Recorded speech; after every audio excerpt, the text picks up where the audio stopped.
A nombre de la familia que conforma Saber Sin Fin y Corporación Inmanente, deseamos que este 2014 tus deseos y propósitos se vuelvan realidad. ¡Feliz Año Nuevo!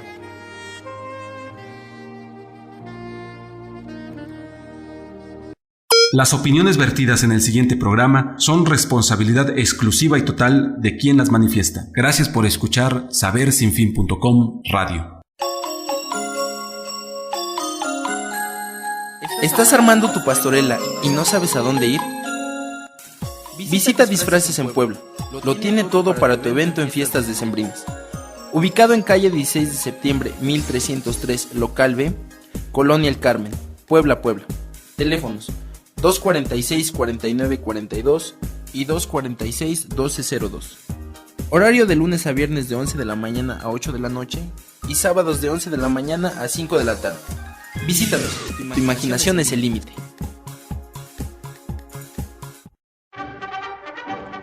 La historia de las guerras es la historia de la humanidad. Bienvenidos a Zona de Guerra. Estamos transmitiendo desde la trinchera con Marco Gómez e Ignacio Romero.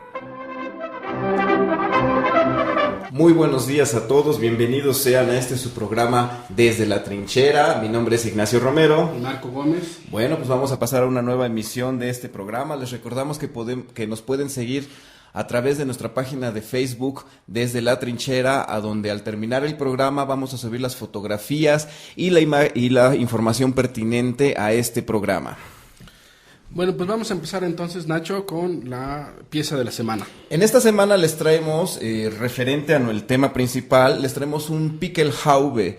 Este Pickelhaube estuvo de moda después de mediados de 1850 hasta 1914. Es el típico casco prusiano, el que tiene un pico y que incluso llegó a la moda aquí a México. Este Pickelhaube estuvo prácticamente en todo el mundo, y la pieza que les traemos hoy en particular no tiene un pico, sino que tiene una bolita.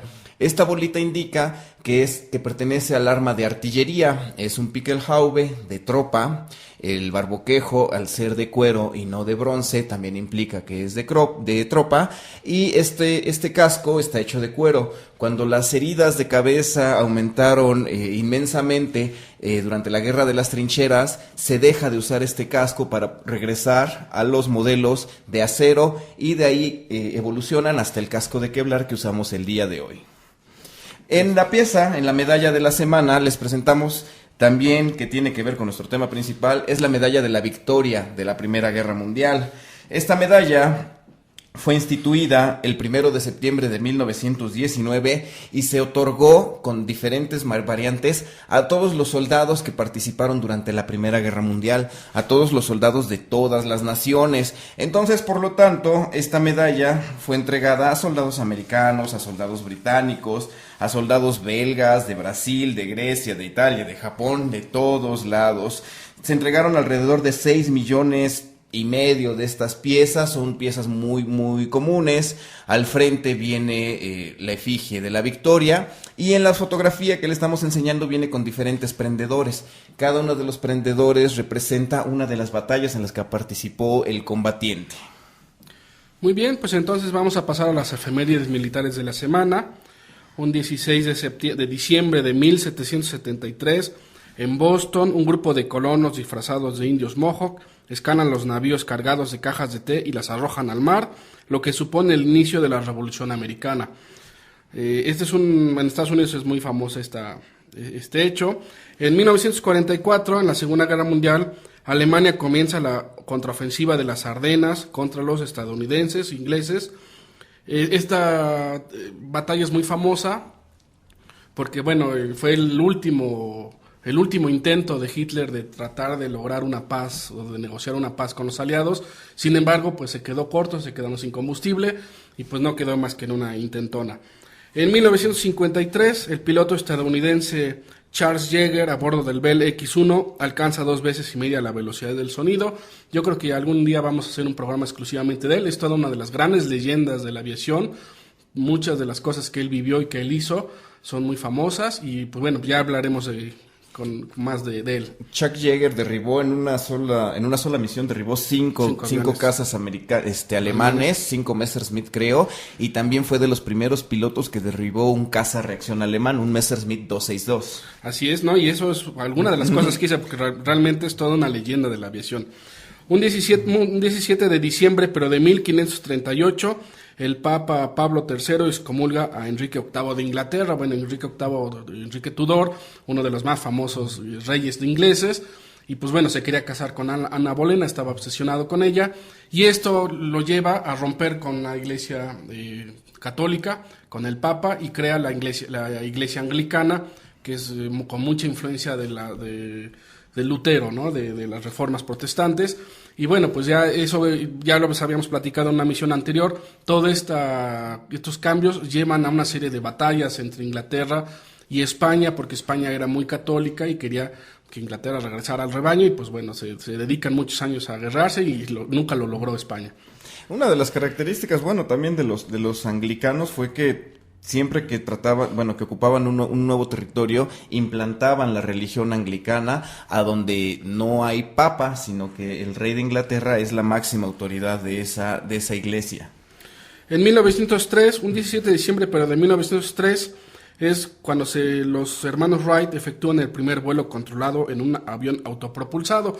Este es el inicio de la aviación, es una invento relativamente moderno y revolucionó todo lo que es el combate, todas las guerras, las revoluciona el avión. Y se quedan, los hermanos Wright, conforme se hacen famosos por su primer vuelo, pero avanza la tecnología y ellos se quedan atrás en la historia, porque ellos siguen pensando que la aviación, en primera, no querían que tuviera armas, y cuando ya tienen armas, sus diseños son muy viejos, son muy obsoletos, hasta llegar, por ejemplo, un Fokker 7, que eran los que usaban hombres famosos como el Barón Rojo.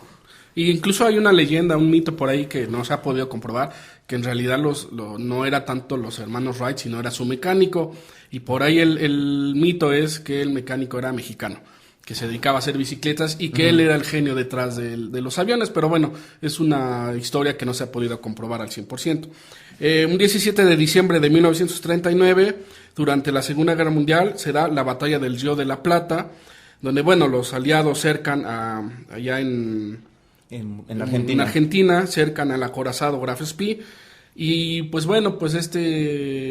el capitán del Graf Spee, antes de entregar el barco, pues decide hundirlo. Y entonces ellos quedan allá refugiados en Sudamérica durante un buen rato. Hunde su nave y se suicida. Este capitán, creo que se apellidaba Lammerman.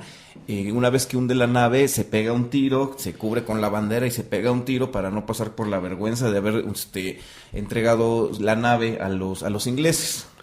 Un 18 de diciembre, pero de 1972, el presidente Richard Nixon anuncia que Estados Unidos comenzará los bombardeos de Vietnam del Norte bajo la operación Linebacker 2, una serie de bombardeos durante las Navidades. Bueno, esto es muy curioso porque fue todo un esfuerzo bélico por parte de los norteamericanos. Fueron bombardeos de altura, bombardeos de precisión, y al final no lograron absolutamente nada, porque todos los enemigos estaban bajo túneles, utilizaban rutas bajo la selva, y al final esta cantidad de bombas que usaron, que creo que durante esta operación fue el mismo número de bombas que se echaron durante toda la Segunda Guerra Mundial, no sirvieron absolutamente para nada. Hace berrinche Richard Nixon porque los vietnamitas en la mesa de negociaciones no querían ceder. Entonces, para obligarlos a que ya firmaran la paz, comienza la operación esta que nos menciona Marco Antonio, y efectivamente fue un fracaso. Se perdieron cientos de aeronaves carísimas, porque las naves norteamericanas siempre han sido muy costosas por la tecnología que llevaban, hasta que se desarrolla el PUF, el C-130, que tiene la ametralladora giratoria, la Gatling, para matar a los vietnamitas que utilizaban la ruta Ho Chi Minh. Era un camino a donde iban pasando los suministros de una mano a otra. Un 18 de diciembre, pero de 1879, se celebra el nacimiento de Joseph Stalin. Es un célebre líder soviético que llevó a la Unión Soviética durante años con mano de hierro, que causó terror, y que hay muchos que hablan de él muy bien. La mayoría de los rusos lo recuerdan con tristeza y con odio, porque realmente no fue una persona grata, realmente fue un líder duro y mandó matar a miles de millones de personas. Se calcula que bajo su mando murieron 55 millones de personas, lo cual no es poquito, es bastante gente. Incluyendo a los de las purgas y a los de la Segunda Guerra Mundial, ¿no? Una realidad es que también durante la Segunda Guerra, pues también Rusia necesitaba un hombre fuerte como solo Stalin podía hacerlo. Y un 18 de diciembre de 1787 se celebra el nacimiento de Francis William Drake, que fue pirata y almirante británico muy célebre durante la época de Isabel, y que, bueno, además de ser pirata, pues derrotó a los españoles durante la Armada, cuando fue la invasión de la Armada Invencible, y bueno, pues es muy famoso, muy celebrado allá en Inglaterra. Un 20 de diciembre de 1989 es la invasión de Panamá. Supuestamente la idea era derrotar al dictador Noriega, pero todos sabemos que en realidad era por el control del Canal de la Mancha, que era Canal de Panamá, que era una cuestión estratégica muy importante para los norteamericanos. Ese año se iba ya a firmar o más bien ya se cumplía el convenio, y donde iba a pasar a manos panameñas, y pues no les convenía a los norteamericanos, por eso es que inventan todo esto de Noriega y todo. Teddy Roosevelt fue el que presionó muchísimo y el que obligó para que se construyera el Canal de Panamá, y obviamente esos esfuerzos no se podían ver frustrados al cumplirse el centenario de este canal, y por lo tanto pues era importante una invasión, una demostración de fuerza a través de las armas para poder continuar con esta hegemonía americana. Un 21 de diciembre de 1919 se le da asilo político al Kaiser Guillermo II de Alemania. Ya hablaremos en otra ocasión de la Primera Guerra Mundial, todos los inicios de la Primera Guerra Mundial y las consecuencias que trae, además de que es una de las batallas más cruentas, de las guerras más cruentas.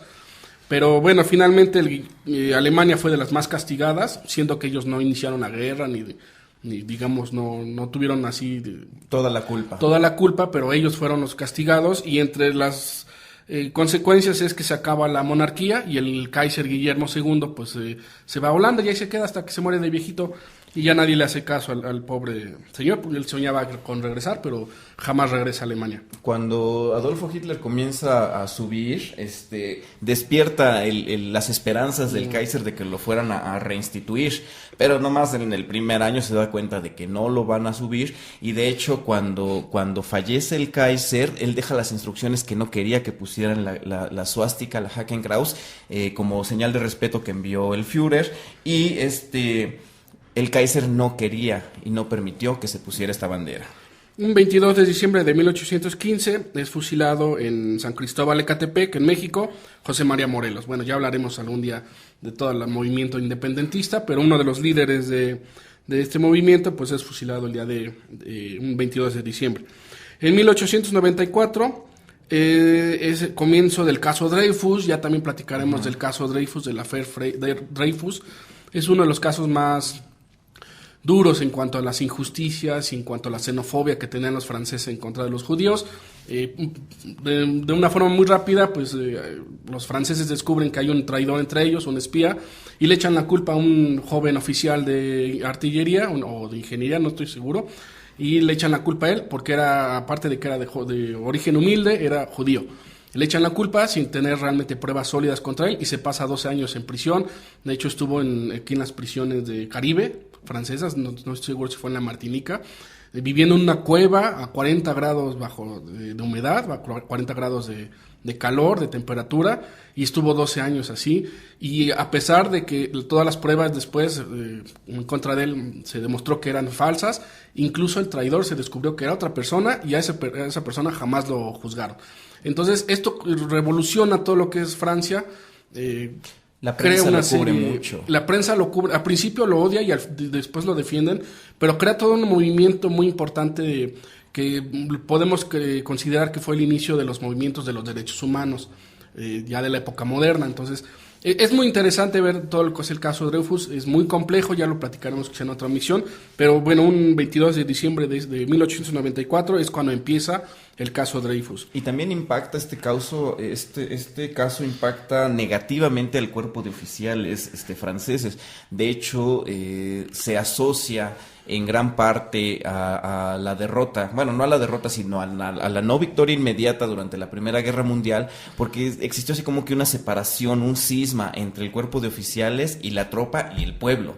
Ya hasta el milagro del Marne, cuando logran detener a los alemanes, es como que se vuelven a unir, pero nunca se olvida esta separación que existe en ellos. Y finalmente, un 22 de diciembre de 1939, es el fin de la ofensiva soviética en Finlandia. Rápidamente los soviéticos, viendo que todos los vecinos están invadiendo y conquistando, pues se les hace fácil también invadir Finlandia, creen que va a ser algo muy sencillo, y resulta que los finlandeses les dan una paliza impresionante. Y al final, pues los finlandeses y los soviéticos se sientan a negociar, ceden los finlandeses unos territorios que tenían, pero básicamente les dieron una paliza a los soviéticos, a pesar de ser menos y a pesar de tener menos armas. La verdad es que sí, les dieron una bastante buena paliza. Ocupaban la guerra de guerrillas, pero en el invierno, ¿no? Entonces los finlandeses eran expertos esquiadores y los rusos, en este momento, recién acababa de pasar la purga, entonces los oficiales que tenían más o menos experiencia, pues ya habían sido liquidados o los habían mandado a puestos que no tenían ninguna importancia, y por lo tanto los emboscaban, y hay muchísimas fotografías donde se ven las columnas cubiertas de nieve con los cadáveres congelados, porque llegaron los finlandeses, pegaron y se fueron. Sí, de hecho eso es algo que finalmente Hitler observa y lo lleva a decidirse a invadir la Unión Soviética, porque se da cuenta que en realidad su ejército es bastante mediocre y bastante malo, y pues cómo es posible que siendo menos los logren derrotar. Pero finalmente ya empieza la invasión Barbarroja, que es otra historia, pero bueno, ya lo platicaremos. Los alemanes también después, cuando inician Operación Barbarossa, lo que hacen es que se vuelven aliados de los finlandeses se unen a las fuerzas alemanas para tratar de recuperar ese territorio que habían perdido 2 años antes. Bueno, pues eso fue todo entonces las efemérides. Hoy tenemos 2 temas principales. Vamos a hablar rápidamente de lo que es la tregua de Navidad de 1914, y vamos a hablar de un escritor bélico muy famoso en ciertos círculos, que se llama Sven Hassel, o se llamaba Sven Hassel, y que bueno, que muchos de nosotros que nos gusta la coleccionismo militar, el modelismo, o simplemente nos gusta la historia bélica, pues hemos leído alguna novela de Sven Hassel. Ya platicaremos un poco acerca de su historia. Y recuerden que estamos en Facebook, tenemos nuestra página, estamos en este momento conectados. Si quieren algún comentario, sugerencia, pregunta, pues estamos aquí. No se olviden de nos gusta esta retroalimentación, nos gusta saber qué es lo que piensan. Y bueno, pues entonces rápidamente vamos a ir a un pequeño corte que aquí nuestro Tovaris David nos está pidiendo, y regresamos con nuestros temas principales. Volvemos. Los esperamos todos los lunes desde La Trinchera a las 11 de la mañana a través de sabersinfin.com. La obesidad es una enfermedad que nos lleva a hipertensión, diabetes y alteraciones cardíacas si no es tratada a tiempo. Cortesía de Farmacia Huesca. Farmacia Huesca ofrece servicios médicos de calidad y calidez, consulta general y consulta de nutrición. Ubicados en 2 Norte, 1209, local 3, esquina 14 Oriente, Colonia Centro. Teléfonos 405-2885. Encuéntranos en Facebook como Farmacia Huesca. Estamos de vuelta en su programa Desde la Trinchera. Les recordamos que nos pueden mandar comentarios, preguntas, sugerencias a través de nuestra página de Facebook Desde la Trinchera. Entonces les comentábamos que tenemos en esta ocasión, en este programa, vamos a hablar sobre 2 temas, y el primero de ellos es la tregua de Navidad de 1914. Este es un tema que se ha cubierto en diferentes ocasiones, en películas y en documentales, por la curiosidad, por el detalle de que las tropas alemanas y las tropas británicas dejaron de combatir porque era día de Navidad. Esto es algo que ya no se volvió a repetir en los años posteriores durante la Primera Guerra Mundial, y les vamos a platicar un pequeño preámbulo para que sepamos qué es lo que pasó. En 1914, en agosto de 1914, estalla la Primera Guerra Mundial.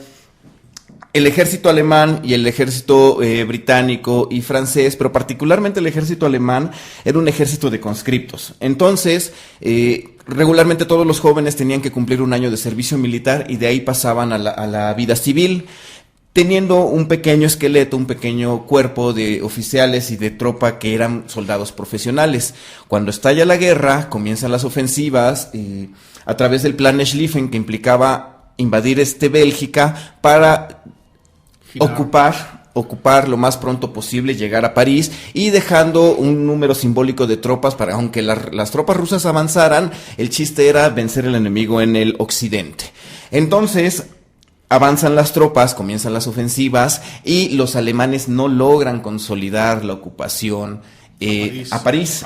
Exactamente, los detienen en el Marne y de ahí dejan de moverse las tropas para que empiezan a construir una línea de trincheras que ocupaba desde la costa de Francia hasta la frontera con Suiza. O sea, eran miles de kilómetros de tropas, de trincheras, y las tropas se atrincheran. Comienza una guerra de posiciones, comienza una guerra de desgaste, ya era sumamente costoso el siquiera asomar la cabeza de la trinchera, iba a implicar que te iban a dar un balazo. Estos ataques que se muestran en las películas, a donde eran cargas a la bayoneta, pero del otro lado te estaban esperando con una ametralladora.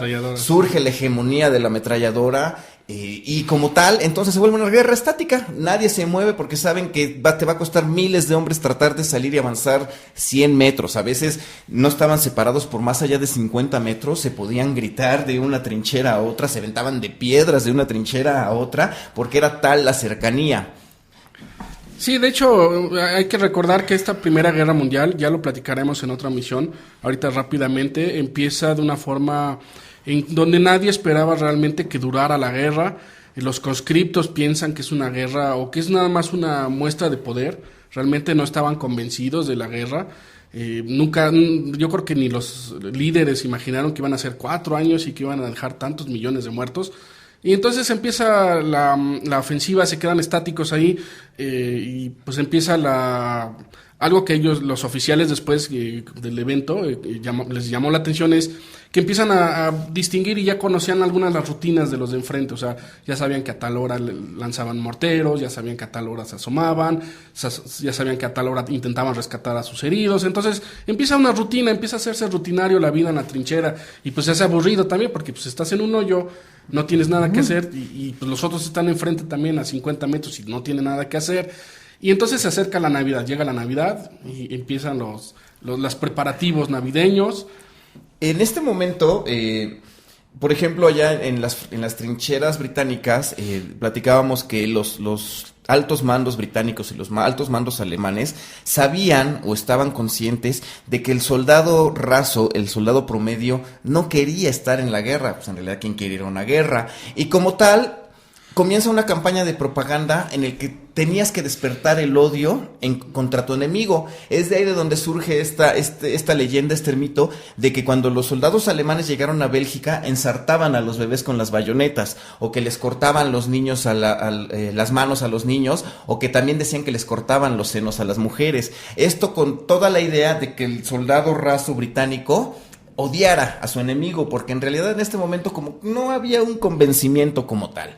Entonces llega la noche de la Navidad, y la noche del 24 de diciembre de 1914, y los soldados británicos escuchan muy atentos que en las trincheras alemanas empiezan a cantar los villancicos navideños. Comienzan a cantar y comienzan a gritar ¡Feliz Navidad! ¡Feliz Navidad!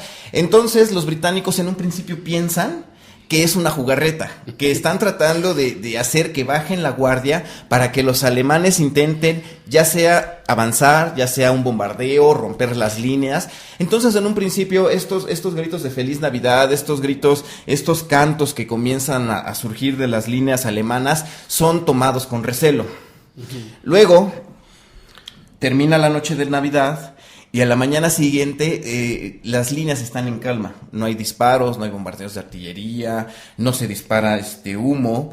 Y como tal, lo que sucede es que comienzan a asomarse los soldados alemanes. La ofensiva, la tregua de Navidad, comenzó a través de los soldados alemanes, de los soldados prusianos, y de los reinos también era de Sachsen. Eran ellos los que particularmente tenían un sentido de Navidad así como que un poquito más profundo.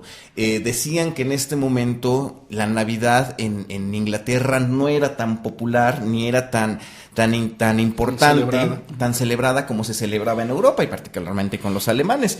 Entonces, un soldado alemán sale de la trinchera, nadie le dispara y les desea una feliz Navidad. Sí, entonces los ingleses pues también ya tal vez convencidos o más tranquilos con respecto de que no es una jugarreta, también empiezan a salir, se acerca un oficial inglés y empiezan a intercambiar cigarros y bebidas, dejan que los enfermeros vayan por los heridos, porque normalmente entre las dos trincheras hay un territorio que le llaman tierra de nadie, en donde, bueno, está lleno de alambre de púas y de minas, y de cadáveres o de heridos, y como era muy peligroso, ahí los dejaban a morir, porque realmente no había forma de rescatarlos, y aprovechan esta tregua, y entonces pues todos van por sus heridos, o por los cadáveres para informar de la baja a sus familiares.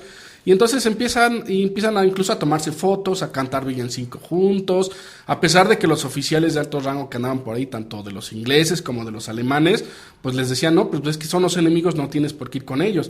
Pero bueno, empieza el ambiente navideño y pues es una fiesta realmente lo que sucede el 25 de diciembre de 1914, y entonces los dos enemigos pues están celebrando y se la pasan muy bien. En este momento los oficiales que estaban al tanto de esto eran oficiales de mediano rango. Creo que del ejército británico el máximo era un capitán, ¿no? Y este capitán se entiende junto con un capitán también alemán, y treguan o acuerdan que van a hacer una tregua hasta las 6 de la tarde del 25 de diciembre, intercambian regalos. Existe un momento en el que un soldado alemán le regala un Pickelhaube a un soldado británico y el británico a cambio le da unas latas de carne. ¿Y qué es lo que pasa? Empiezan a jugar fútbol. Y después de que empiezan a jugar fútbol, hay muchas fotografías a donde se ve que un barbero alemán le corta el cabello a los soldados británicos. Y entonces, esto es muy importante, esto es muy curioso, porque los oficiales de alto rango, o sea, de los comandantes de las divisiones y de los cuerpos de ejército, no sabían qué es lo que estaba pasando. Sin embargo, les empiezan a llegar los rumores de que hay un cese al fuego, que nadie autorizó. No oficial. Exactamente. Y entonces, en este momento estaban en una reunión importante, iban a separar un ejército británico en dos, lo iban a separar porque el que estaba a mando de este ejército no era una persona muy competente. Entonces le iban a quitar el mando y le iban a quitar la mitad de sus tropas, y empiezan los rumores. Oye, resulta que no están combatiendo, resulta que están conviviendo con el enemigo, resulta que están jugando fútbol. Que por cierto ganó Alemania. Entonces, ¿qué es lo que sucede? Este general regresa a las líneas, empieza a investigar y sí, efectivamente se da cuenta de que habían llegado a una tregua sin que nadie se los autorizara. Termina el día de Navidad. Al día siguiente, que es el 26 de diciembre, siguen sin combatir las tropas. Entonces, este general comienza a hacer investigaciones, comienza a decir, oye, ¿por qué? ¿Quién les dio permiso? ¿Qué pasó? ¿Por qué no están combatiendo? Entonces, para ya dar fin a la tregua de Navidad, comienzan a bajar las órdenes de que van a ser castigados, de que van a ser enjuiciados los hombres por haber confraternizado con el enemigo. Lo que sucede después es que llega un oficial que no pertenecía a estas líneas, y él es el primero que da un disparo y que mata a un soldado alemán, y ya con eso regresan a como estaban en un principio. Sí, de hecho les costó mucho trabajo a los oficiales lograr que los soldados regresaran al combate, porque obviamente como habían convivido con el enemigo, habían fraternizado, pues era así como que mala onda dispararle a tu cuate, ¿no? O a quien a lo mejor te regaló algo, ¿no? O que estuvo en el equipo de fútbol. Pero bueno, finalmente esto demuestra la separación entre lo que eran los oficiales que estaban convencidos de que había que ganar la guerra, aunque tampoco a lo mejor estuvieran seguros de por qué, que finalmente era una cuestión política, pero todo lo que eran los soldados en general, pues no estaban muy convencidos de dispararle al enemigo o de por qué había que dispararles. Y entonces, pues esto es lo que ocasiona la tregua de Navidad. De hecho, en la Pascua de 1916 se da una situación similar, pero en el frente oriental. Y hay también durante los 2 años siguientes, a pesar de que hubo castigos y de que la orden fue que todos los 25 de diciembre de lo que duró la Primera Guerra Mundial tenía que haber bombardeos para evitar precisamente esta situación. Hubo treguas informales en algunos sectores, incluso la artillería lo que hacía es que disparaba lejos de sus objetivos para que no hubiera ningún herido. Y bueno, pues esto es algo que ninguno de los dos ejércitos pudo evitar que siguiera sucediendo. A pesar de lo cruento de la guerra y a pesar de todo, pues los soldados también necesitaban un rato de descanso y darse cuenta que el enemigo pues también era un ser humano de carne y hueso, que también vivía lo mismo que tú estabas viviendo, y que a lo mejor hablara otro idioma o que tuviera otra bandera, pero finalmente la guerra no estaban muy seguros de por qué estaban combatiendo, y de hecho la Primera Guerra empieza por una serie de circunstancias, una serie de alianzas que se dan por un asesinato de un heredero al trono, que bueno, que desata todo, aunque ya era una guerra que tenía que estallar, pero que finalmente muchos no entendían por qué estaban en combate, ¿no? Y bueno, pues es que mataron al archiduque, pues sí, pero ¿y eso qué hay? Eso fue en Serbia, ¿no? ¿Y yo qué tengo que ver, no? Entonces, pues bueno, eso fue lo que ocasionó la tregua de 1914. Y ya para mencionar el siguiente tema que teníamos preparado para ustedes, les vamos a invitar que el día que no tengan nada mejor que hacer, pero que no lo manejen así, existe un autor de nombre Sven Hassel. Este autor es difícil de entenderlo porque hay mucha gente que lo vitupera, que lo tratan mal, porque en realidad sus historias son fantasiosas. Sí, demasiado. Son muy fantasiosas, Sí, son muy demasiado. chistosas, pero sin embargo escribió 12 libros, 13 libros, y estos 13 libros fueron traducidos a más de 30 idiomas. Entonces, es difícil que exista un autor que lo traduzcan tanto, vendió millones de libros. La historia de este autor él es un soldado danés, él nació en Dinamarca, se une al ejército alemán y deserta. Cuando deserta, se va a un batallón de castigo, lo meten a una cárcel militar, de ahí lo pasan a un batallón de castigo, y de ahí conoce a los que son sus personajes principales en todos sus libros, a uno que le decían el viejo, que era el comandante, bueno, no el comandante, era un sargento que mandaba la escuadra en la que él estaba. Conoce a un hombre que se llamaba Joseph Porta. Joseph Porta era un berlinés que lo habían metido a la cárcel porque era comunista, él siempre se catalogaba de que era un comunista. También estaba con él uno que le decían hermanito, estaba Hugo Stege, había El legionario, había muchísimos personajes, y el primer libro se supone que es el que es más apegado a la realidad, el primero. De ahí comienzan una serie de libros como el de Camaradas del Frente, Monte Cassino, Comando Reichsführer, Stalingrado, también supuestamente estuvieron ahí. Y entonces son libros muy fantasiosos, son libros que según se supone, eran libros antibélicos, querían ser un equivalente a Sin Novedad en el Frente, pero cuando comienza a relatarte sus aventuras en los burdeles de campaña, o siempre se la viven borrachos, también tiene muchas inconsistencias históricas, como que a un batallón de castigo les daban tanques Tigre, cosa que no pasaba, porque los Tigres se los daban a batallones, pero de élite.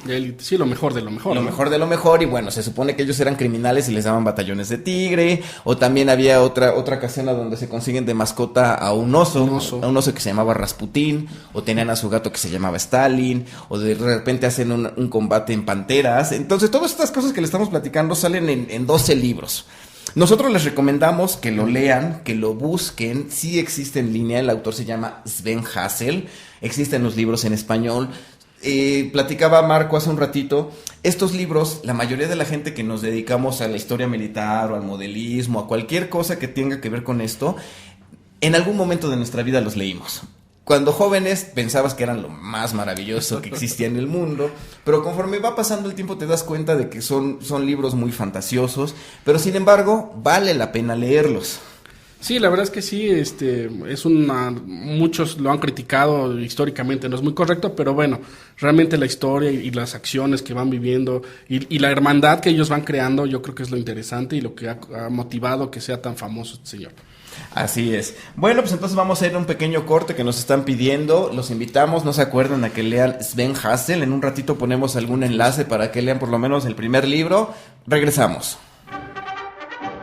En un momento regresamos desde la trinchera por la señal de sabersinfin.com.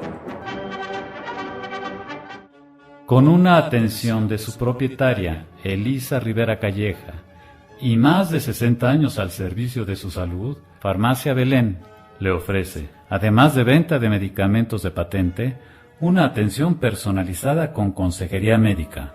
Farmacia Belén, ubicados en la avenida 4 Poniente número 713 del centro de la ciudad de Puebla, y números de teléfono 232-5140 o 242-2544.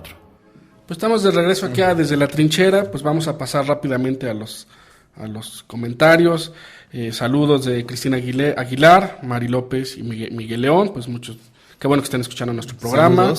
Lisette Polanco, felicito al programa. ¿Qué piensan de la canción Pipes of Peace de Paul McCartney? Pues la verdad, estamos sinceros, no la ubicamos. Pero la vamos a escuchar, sí. Y la próxima semana la comentamos. Jerry Luna, disculpen, ¿no pasó algo similar en las Olimpiadas donde Hitler presenció un partido entre Austria y Perú, donde las acciones militares se detuvieron? Saludos. Bueno, hasta donde yo sé, cuando fue las Olimpiadas todavía no había guerra, fue en el 38. 36, sí, Berlín 36.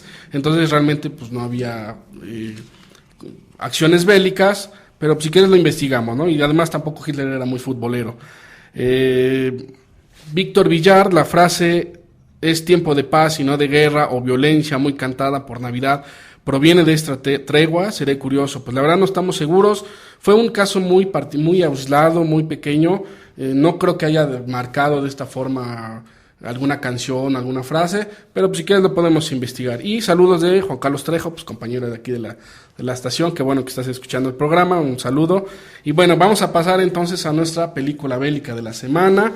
Pues bueno, va muy de la mano con las novelas de Sven Hassel. Vamos a hablar de una película de Sven Hassel, está basada en uno de sus libros, en el de Camaradas del Frente, y es bastante...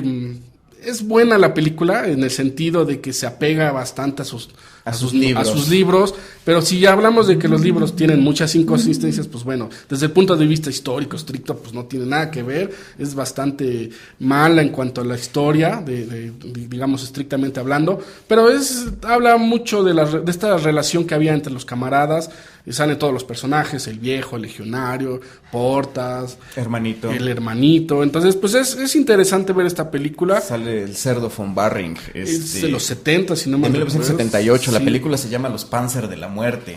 Esta película nos relata básicamente las aventuras que suceden en el libro de Camaradas del Frente. Sale Portas, salen todos los personajes. Cuando hacen las escenas de batalla usan tanques en un Su-76. Ajá. Es un tanque soviético porque no podían conseguir tanques alemanes. Entonces vale la pena ver esta película que se llama Los Panzer de la Muerte. Que la vean una vez en su vida y se olviden de ella. Sí, porque es muy apegada a los libros de Sven Hassel. Hay una escena donde ellos se suben precisamente a un tanque soviético y van avanzando y de repente cuando se dan cuenta están junto con toda la avanzada soviética. Y entonces pasa un oficial y le toca al tanque y le empieza a hablar en ruso, y el otro decía, ¿quién habla ruso? No, pues nadie, pues tú nada más dile da, y le dicen da, sale, y el oficial se va, pero bueno, ellos supuestamente logran escaparse, cosa que muy improbable que haya sucedido, pero bueno, son cosas curiosas, ¿no? Y hay otra donde están en la fiesta, al medio del bosque, pues los rusos llegan, los alemanes llegan y están haciendo una fiesta espantosa con un montón de alcohol y de comida, cosa que muy probablemente no sucedía, pero bueno, pues son cosas curiosas, ¿no? De las novelas de Sven Hassel, muy al estilo de Sven Hassel. Al final, matan al oficial que les prometió que si llevaban a cabo cierto saboteo, destruían un puente, los iba a sacar de la línea del frente. Entonces llegan al final, les presentan condecoraciones porque efectivamente destruyeron el puente, y lo que hace este oficial es que los regresa otra vez a las líneas. Entonces estos hombres, el pelotón de Sven Hassel, lo que hacen es sacan su fusil y matan al oficial. Así es como se termina la película. Les recomendamos que la vean. En un ratito ponemos un enlace para que la puedan apreciar en todo su esplendor. Es una película buena. Muy bien, pues entonces vamos a pasar a nuestra siguiente sección, que es la marcha de la semana. En esta ocasión les vamos a presentar una marcha que no es una marcha, es una canción que fue muy popular durante la Primera Guerra Mundial, muy popular particularmente dentro de las tropas británicas. La canción se llama Es un largo camino a Tipperary. Esta canción fue algo así como Lili Marlene, pero de la Primera Guerra Mundial. Todos la conocían, todos la escuchaban. En la película del submarino, es una película de culto de la Segunda Guerra Mundial. Ellos se motivan, ellos se emocionan cuando van escuchando Es un largo camino a Tipperary. Vamos a pedirle a David que nos apoye poniendo la canción. Regresamos. En un momento regresamos desde la trinchera por la señal de sabersinfin.com.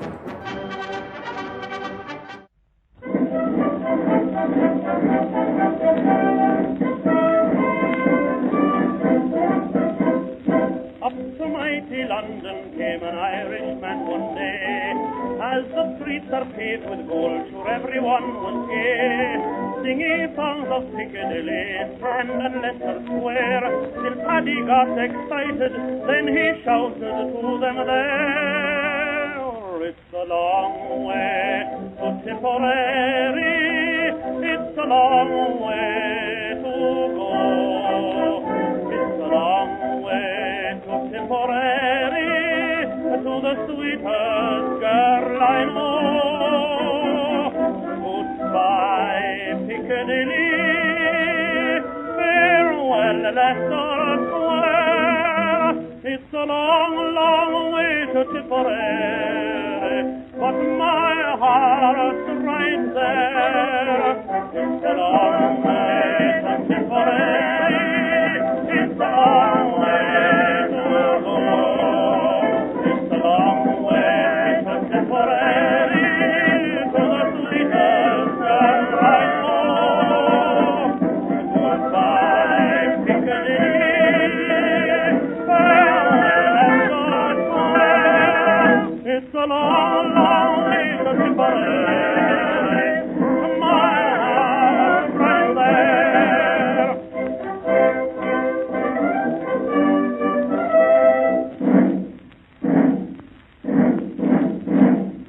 Paddy wrote a letter to his Irish Malio, saying should you not receive it, write and let me know. If I make mistakes in spelling Molly dear, said he, remember it's the pen that's bad, don't lay the blame on me. It's a long way to Tipperary, it's a long way to go, it's a long way to Tipperary, to the sweetest girl I know. Goodbye Piccadilly, farewell Leicester Square. It's a long, long way to Tipperary, but my heart's right there. It's a long way to Tipperary, it's a long way to go. It's a long way to Tipperary, to the sweetest girl I know. Goodbye Piccadilly, farewell Leicester Square. It's a long, long way to Tipperary, but my heart's right there.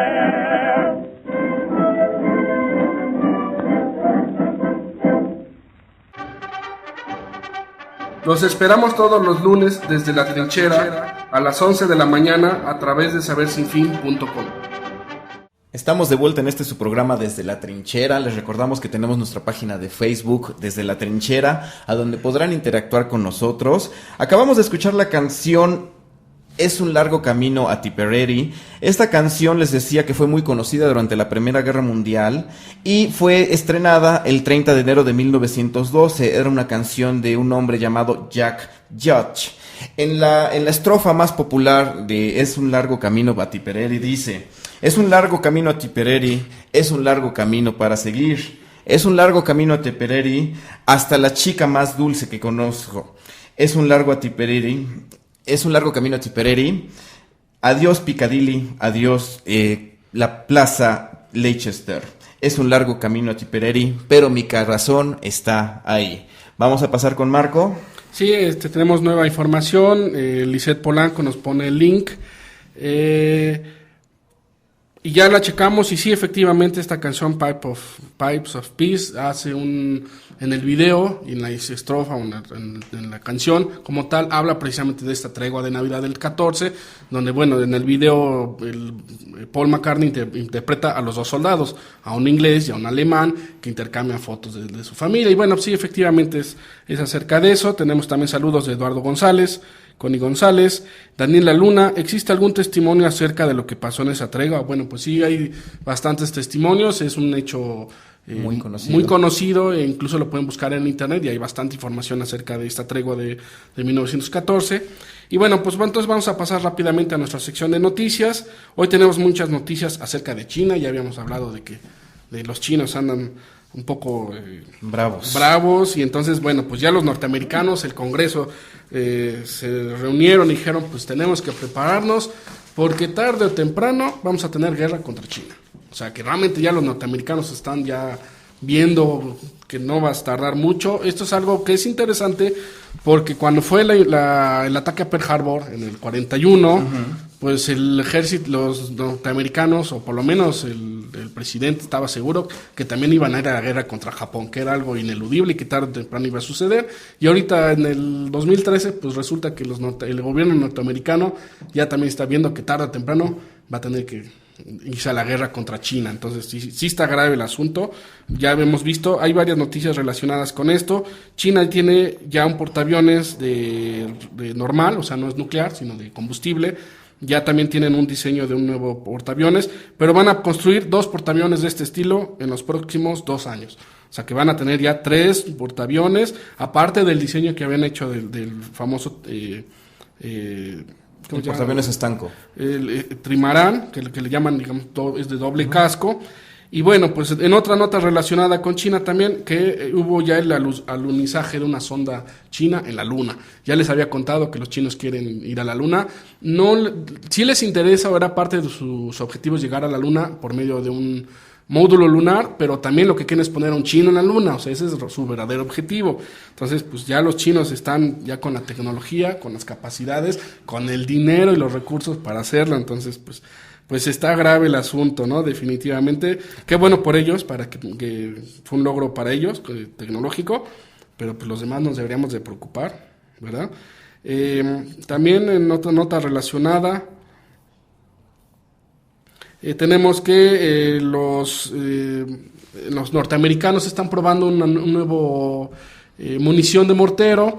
Hace muchos años, me acuerdo mucho que en un programa de Discovery estaban hablando de que tenían que darle a los morteros un nuevo matiz, digamos, y entonces ya el mortero no es nada más disparar y que caiga y calcular de acuerdo al ángulo y a la parábola dónde iba a caer, sino que tenían que darle más inteligencia a los tiros de mortero. Entonces yo me acuerdo muy bien que en ese entonces hablaban de un prototipo que querían hacer para que el mortero, a la hora que sale del cañón, saque a unas alas y tuviera un cerebro y lo pudiera guiar. Bueno, pues ya lo están probando, ya han hecho bastantes tiros con él. Lo interesante de esta nueva munición de mortero es que es calibre 155 milímetros, lo cual quiere decir que es estándar para todas las fuerzas de la OTAN, para todas las fuerzas japonesas.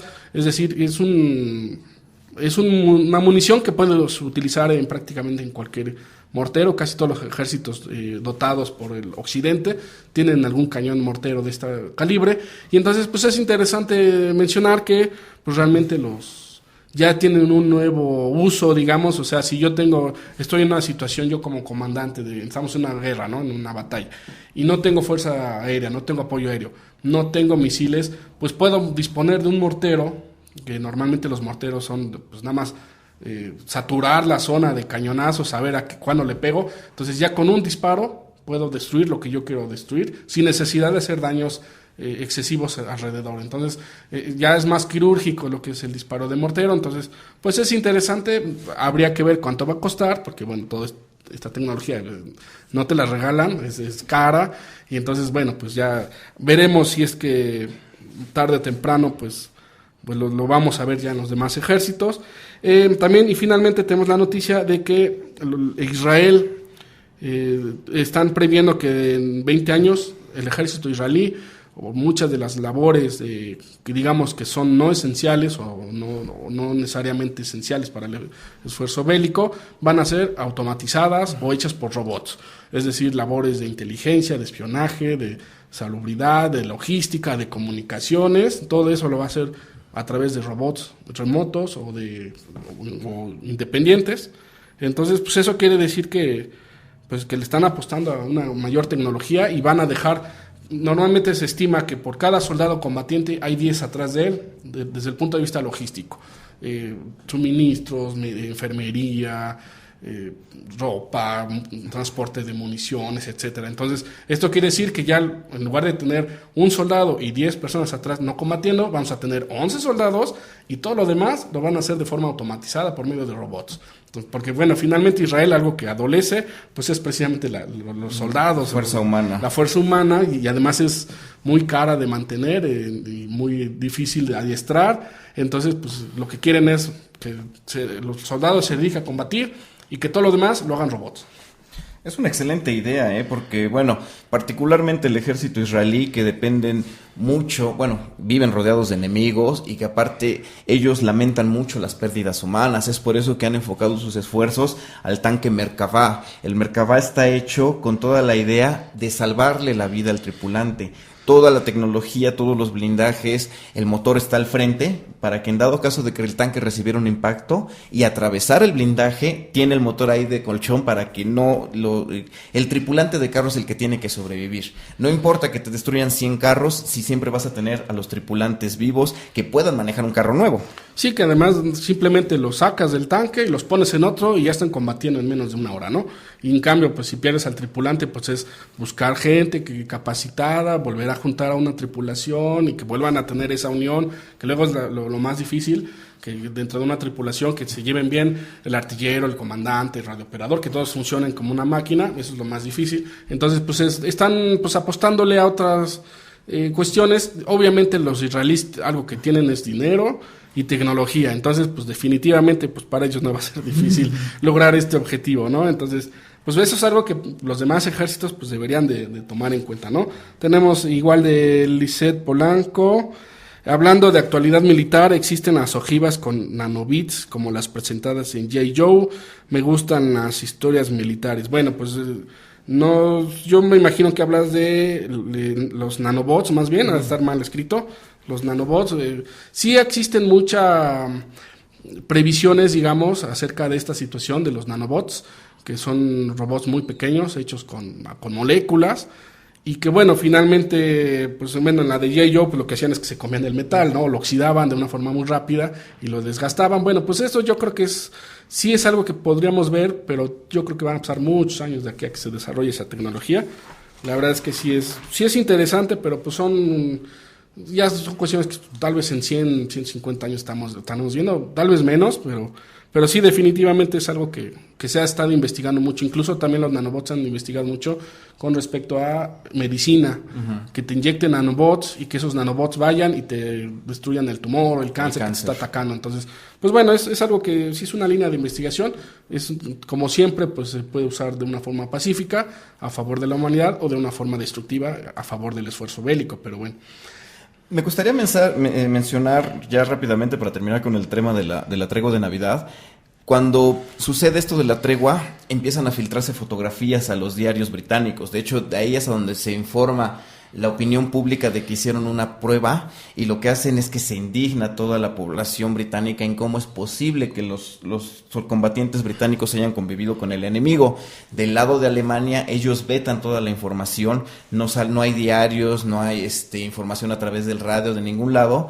Ellos no permiten que su población se entere de que los combatientes tuvieron una tregua.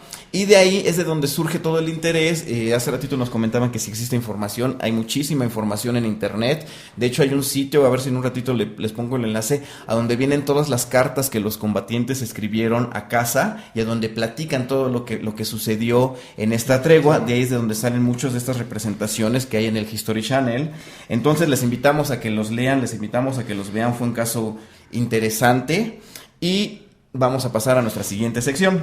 La cita bélica de la semana. Ya para que terminemos, En esta ocasión les vamos a hacer una cita de uno de los libros de Sven Hassel, el autor que estábamos platicando hace un ratito, y dice: no luchábamos por Hitler ni por la patria, sino para salvar la piel, porque el temor al pelotón de ejecución es más grande que el que sentíamos por las granadas rusas. En alguna ocasión, los tripulantes de un tanque han abandonado su vehículo y han huido, pero solo para ser conducidos al amanecer ante el piquete de ejecución. Cobardía ante el enemigo. Estas historias son comunicadas a las secciones del frente para dar ejemplo. Sven Hassel.